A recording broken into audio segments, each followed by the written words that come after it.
Hello students, एक बार फिर से आप सभी का मेरे channel H B English learning पर स्वागत है। और यहाँ मैं आप लोगों को ऑनलाइन टीचिंग प्रोवाइड कर रहा हूँ। आज मैं हाई स्कूल में दिए गए इंग्लिश की प्रोज में लेसन नंबर 2 को कवर कर रहा हूँ, जिसका नाम है अ लेटर टू गॉड, और इसको लिखा है जीएल फ्लुएंटस ने। ठीक है, और इस चैप्टर को मैं आज कवर कर रहा हूँ पार्ट 1 में। पार्ट 6 तक मैंने इस चैप्टर को कवर किया है। आज पार्ट 1 को हम स्टडी करेंगे और यहाँ पर मैं तुम लोगों को हिंदी में ट्रांसलेट करके बताऊंगा और साथ के साथ में कुछ कॉम्प्रिहेंसिव क्वेश्चंस भी तुम लोगों के समक्ष रखूंगा, जहां तुम लोगों को उनके बारे में सोचना होगा और उनके आंसर्स भी मैं तुम लोगों को बहुत अच्छे से एक्सप्लेन करके समझाऊंगा। तो चलिए शुरू करते हैं हम आज का lesson a letter to God part 1।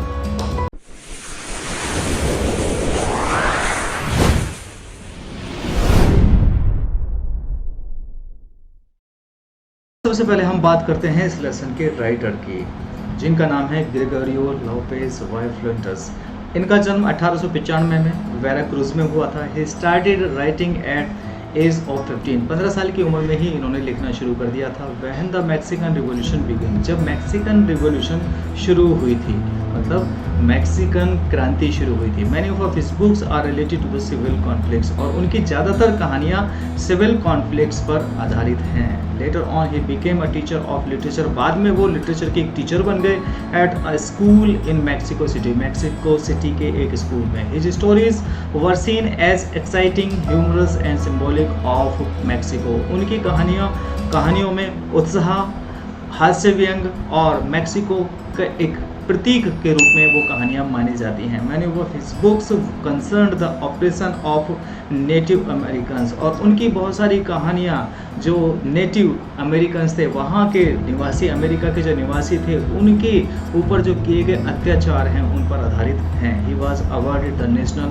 Prize of arts, उन्हें आर्ट्स का एक नेशनल प्राइज मिला था, आर्ट्स और साइंस का, इन 1935 में, 1935 में। He died in 1966 in Mexico city, और उनका देहांत मैक्सिको सिटी में 1966 में हो गया था। तो ये बात थी इस लेसन के राइटर के बारे में। तो कोई भी लेसन है, प्रोज का कोई भी लेसन है, उसके राइटर के बारे में तुम्हें अच्छे से जान लेना चाहिए, उनके नाम को अच्छे से याद रख लेना चाहिए, और इस लेसन का नाम भी अच्छे से याद रख लेना चाहिए, क्योंकि जब तुम बोर्ड एग्जाम में बैठते हो तो वहाँ पर कॉम्प्रिहेंसिव क्वेश्चन के रूप में सबसे ज़्यादा पूछा जाता है कि लेसन का नाम बताइए और उसके राइटर का नाम बताइए। और यहाँ तुम लोगों को उस लेसन के राइटर को भी अच्छे से जान लेना चाहिए, उनके बारे में समझ लेना चाहिए। ना केवल तुम लोगों का ज्ञानवर्धन होता है, बल्कि उस राइटर के बारे में भी तुम लोग जान जाते हो, जिसके बारे में, जिसके लिखे हुए किसी भी लेसन को तुम लोग पढ़ रहे हो। तो चलिए शुरू करते हैं पहले पैराग्राफ को। The house, the only one in the entire valley set on the crest of a low hill. The house, एक घर, the only one in the entire valley, जो संपूर्ण घाटी में अकेला था, इकलौता था। Set on the crest of a low hill, एक छोटी सी पहाड़ी की क्रेस्ट, क्रेस्ट का मतलब चोटी, छोटी सी पहाड़ी की चोटी पर स्थित था। From this height one could see the river and the field of ripe corn dotted with the flowers that always promised a good harvest. From this height, इस ऊंचाई से, वन कोई भी, कुड सी द रिवर, नदी को देख सकता था, and the field of ripe corn dotted with the flowers, फूलों से लदे हुए खेतों को देख सकता था।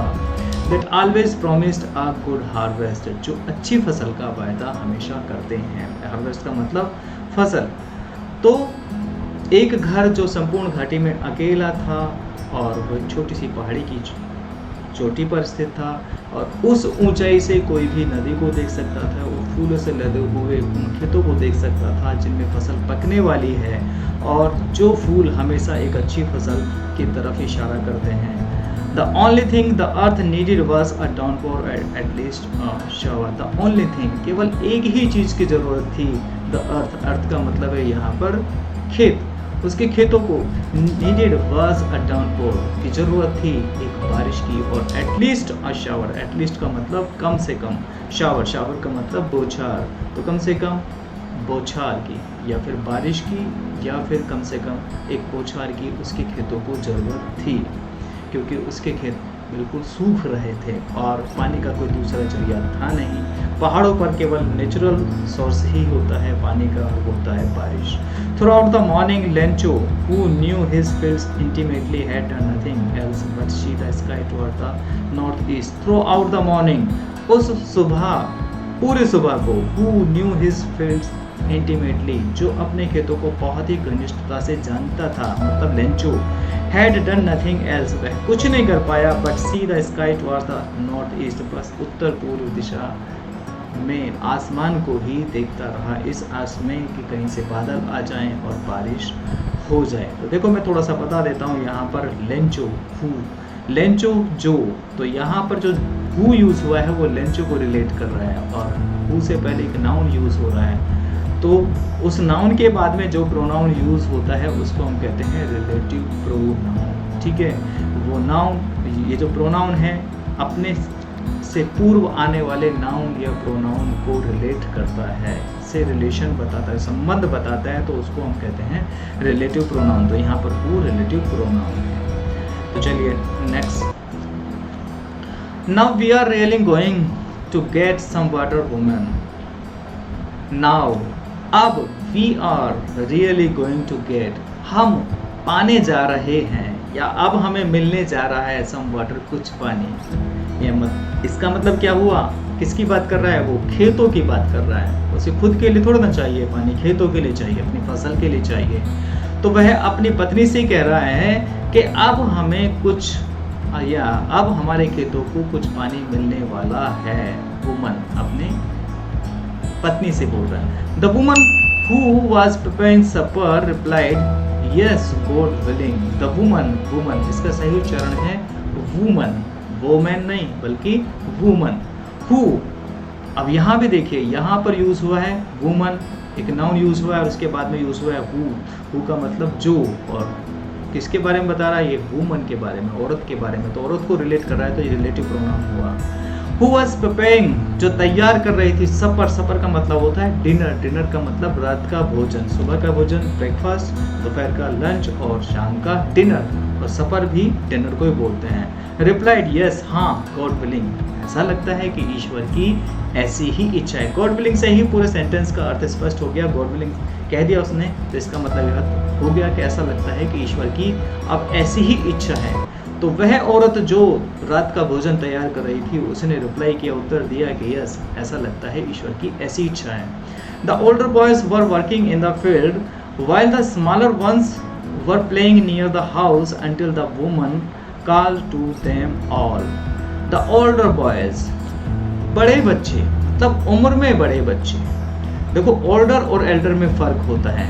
एल्डर हम रिलेशन में यूज़ करते हैं, जहाँ पर रिलेशन में हमसे बड़ा है तो वहाँ पर हम एल्डर यूज़ करते हैं। लेकिन उम्र में बड़ा कोई भी हो, चाहे वो रिलेशन उससे, उसका कोई मतलब नहीं है, लेकिन उम्र में बड़ा है तो उसको हम, मतलब जो ज़्यादा बड़ा है तो उसको हम ओल्डर यूज़ करते हैं, और जो हमारा भाई है, हमारा रिलेटिव है और वो हमसे बड़ा है तो उसके लिए हम एल्डर यूज़ करते हैं। तो बड़े बच्चे, उम्र में ज़्यादा बड़े बच्चे वर वर्किंग इन द फील्ड, खेतों में काम कर रहे थे। वाइल, जबकि द स्मॉलर वंस, छोटे वाले, देखो यहाँ पर वंस यूज़ हुआ है किसके लिए, बॉयज़ के लिए, बच्चों के लिए यूज़ हुआ है। ठीक है, तो प्रोनाउन यूज़ हुआ है क्योंकि हमें उनके नाम का नहीं पता, तो हमने उनका नहीं पता हमें वो लड़की हैं या लड़का है, ठीक है, फीमेल है या वो मेल है, तो इसलिए हमने वंस को यूज़ कर लिया है।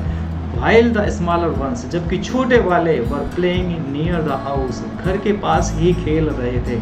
Until the woman call to them all, जब तक कि औरत ने उन सबको ना बुला लिया। अब देखो यहाँ पर अंटिल जो यूज़ हुआ ये कंजंक्शन यूज़ हुआ है, इसकी जगह पर टिल भी यूज़ करते हैं, लेकिन टिल हम पॉजिटिव सेंस में यूज़ करते हैं, वहाँ नेगेटिव का यूज़ नहीं करते। लेकिन अंटिल का मतलब हम नेगेटिव का भी यूज़ करते हैं और उसी में ही नॉट छिपा होता है। टिल में नॉट नहीं होता लेकिन अंटिल में नॉट छिपा होता है। तो जब तक नहीं, तो इसका मतलब क्या हुआ, जब तक उस औरत ने सभी बच्चों को नहीं बुला लिया तब तक वो बच्चे कुछ तो खेतों में काम कर रहे थे और छोटे वाले बच्चे घर के पास ही खेल रहे थे। कम फॉर डिनर, आ जाओ, खाने के लिए आ जाओ, रात के भोजन के लिए वो बुला रही है। It was during the meal, और यह भोजन का समय था। दैट जस्ट एज, कि तभी लेंचो हैड प्रिडिक्टेड, लेंचो ने प्रिडिक्ट किया। प्रिडिक्ट का मतलब क्या होता है? भविष्यवाणी करना। जब तुम भविष्य के बारे में कोई अनुमान लगाते हो, भविष्य के बारे में कुछ बताने की कोशिश करते हो, तो उसको हम कहते हैं प्रिडिक्शन। ठीक है, तो प्रिडिक्शन का मतलब होता है भविष्यवाणी। तो प्रिडिक्ट ये वर्ब है। तो तभी लेंचो ने प्रिडिक्ट किया, भविष्यवाणी की, big drops of rain began to fall, कि तभी बड़ी बड़ी बारिश की बूंदें गिरना शुरू हो गई। समय का, उसका भोजन का समय था, और जैसे ही लेंचो ने इस बात की भविष्यवाणी की, तभी बारिश की बूंदें गिरना शुरू हो गई। वो कह रहा था कि लगता है कि बारिश आने वाली है, और उसकी पत्नी ने बोला था कि हाँ, ऐसा लगता है कि ईश्वर की ऐसी ही इच्छा है। अब उसने रात के भोजन के लिए सभी बच्चों को बुलाया, जो कुछ खेतों में खेल रहे थे, कुछ घर के पास खेल रहे थे, और ये भोजन का समय था। तो जैसे ही लेंचो ने इस बात की भविष्यवाणी की, तभी बारिश की बड़ी बड़ी बूंदें गिरना शुरू हो गई। अब यहाँ तक मैं आज तुम लोगों को मैंने समझाया है। 2 पैराग्राफ्स को मैंने आज लिया है, और इन पर आधारित ही मैं तुम लोगों के सामने कुछ क्वेश्चंस रख रहा हूं, और उनके आंसर तुम लोगों को देने की कोशिश करनी चाहिए। तो पॉज करके, मेरी वीडियो को पॉज करके तुम लोग उन क्वेश्चंस के आंसर अपने आप देने की कोशिश करो, और जब मैं आंसर निकाल कर लाऊंगा तो उस आंसर को अपने आंसर से मैच करो, और अगर वो उसके आसपास ही ठहरता है, मतलब सही आता है। लैंग्वेज तुम लोगों की अलग हो सकती है, मेरी लैंग्वेज अलग हो सकती है, लेकिन अगर अर्थ वही निकल के आता है तो इट मीन्स तुम लोगों को लेसन बहुत अच्छे से कम्प्रीहेंड हो चुका है, समझ आ गई है। तो चलिए, पहला क्वेश्चन। अब तुम लोगों ने दोनों पैराग्राफ को अच्छे से समझ लिया है। नहीं समझ में आया तो वीडियो को फिर से रिवाइंड कीजिए और अच्छे से पहले समझ लीजिए वहाँ पर। और देखो, ध्यान रखना है खास तौर पर कि एक तो वर्ड्स का प्रोनाउंसिएशन, उच्चारण सही से कर पाओ। दूसरा, हर वर्ड का मीनिंग तुम लोगों की समझ में आ जाना चाहिए। तीसरी बात, सेंटेंस का अर्थ पूरी तरह से समझ आ जाना चाहिए। तो चलिए, पहला क्वेश्चन है, who was Lencho, where was his house located. Lencho कौन था? Where was his house located, उसका घर कहाँ पर स्थित था?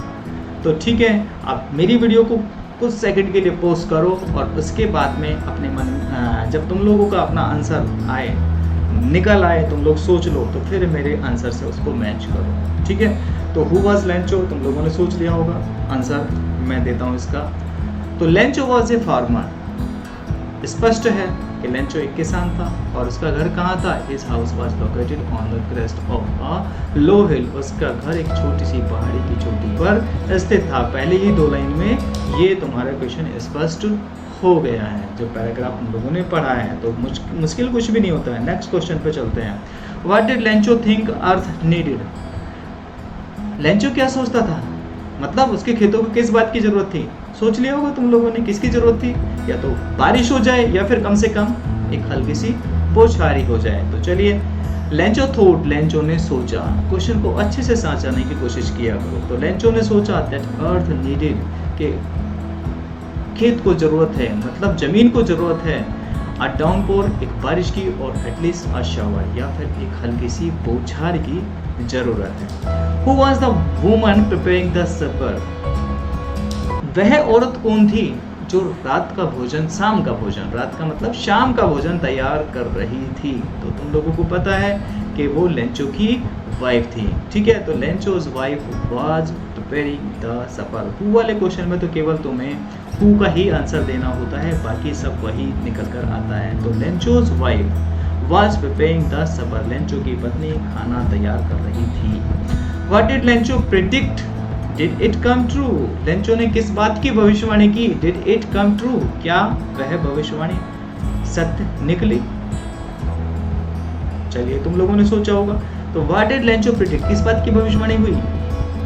बारिश की भविष्यवाणी की। ऐसा लगता है कि अब बारिश होने वाली है, और ये भविष्यवाणी इसकी सत्य भी निकली। तो clouds in the north east made Lencho predict a rainfall, जो क्लाउड्स वो देख रहा था नॉर्थ ईस्ट स्काई में, जब वो बादलों को देख रहा था और जो भविष्यवाणी कर रहा था, तो मेड लेंचो प्रिडिक्ट अ रेनफॉल, जो लेंचो की भविष्यवाणी थी वो एक बारिश के रूप में निकल कर आई, परिणाम बारिश के रूप में आया। यस, हिज प्रिडिक्शन केम ट्रू। हाँ, यहाँ पर जो ट्रू कर लेना इसको, तो उसकी प्रिडिक्शन सच साबित हुई। What did Lencho do throughout the morning? अब उस पूरी सुबह के समय, वो उस समय आखिर लेंचो ने क्या किया? तो क्या किया बताइए? Lencho did nothing else, Lencho ने कुछ नहीं किया। पैराग्राफ से स्पष्ट हो रहा है कि लेंचो ने कुछ नहीं किया, but seen the sky towards the north east, बल्कि वह आसमान को देखता रहा, उत्तर पूर्व दिशा में आसमान को वो देखता ही रहा।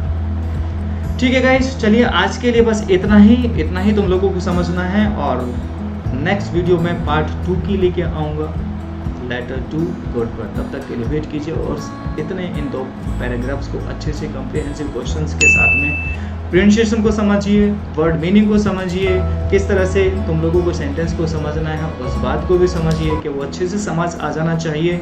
और जब तुम लोगों से क्वेश्चन पूछे जाएं, इतना समझ लीजिए कि जब क्वेश्चन पूछे जाएं तो एकदम से तुम उनके आंसर दे सको। तो चलिए गाइस, मिलते हैं नेक्स्ट वीडियो में। Till then see you.